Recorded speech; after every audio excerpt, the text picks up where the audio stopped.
தொடர்ந்து ஒரு வாரத்திற்கு இந்த பவர்ஃபுல்லான அஃபர்மேஷனை சொல்லி பாருங்கள். பிரபஞ்சத்தினுடைய ஆசிர்வாதங்களையும் அற்புதங்களையும் ஈர்த்து இழுப்பீர்கள். இந்த வீடியோவை சேவ் பண்ணி வச்சுக்கோங்க.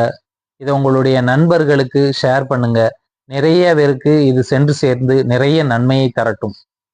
இந்த அஃபர்மேஷனை மனப்பாடம் பண்ணி வச்சுக்கோங்க. எந்த நேரம் வேண்டுமானாலும் இதை சொல்லலாம். காலையில் தூங்கி எழுந்தவுடன் இதை சொல்லி பாருங்கள். அற்புதமான பலன் கிடைக்கும். இன்று என்னை நோக்கி வரவிருக்கும் அனைத்து அளவற்ற ஆசிர்வாதங்களையும் அற்புதங்களையும் நான் திறந்த மனதுடன் முழுமையாக பெற்றுக்கொள்ள தயாராக இருக்கிறேன்.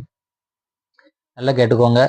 இன்று என்னை நோக்கி வரவிருக்கும் அனைத்து அளவற்ற ஆசிர்வாதங்களையும் அற்புதங்களையும் நான் திறந்த மனதுடன் முழுமையாக பெற்றுக்கொள்ள தயாராக இருக்கிறேன். இந்த அஃபர்மேஷனை டெய்லி சொல்லுங்க. இது ரொம்ப பவர்ஃபுல்லான அஃபர்மேஷனாக இருக்கும்.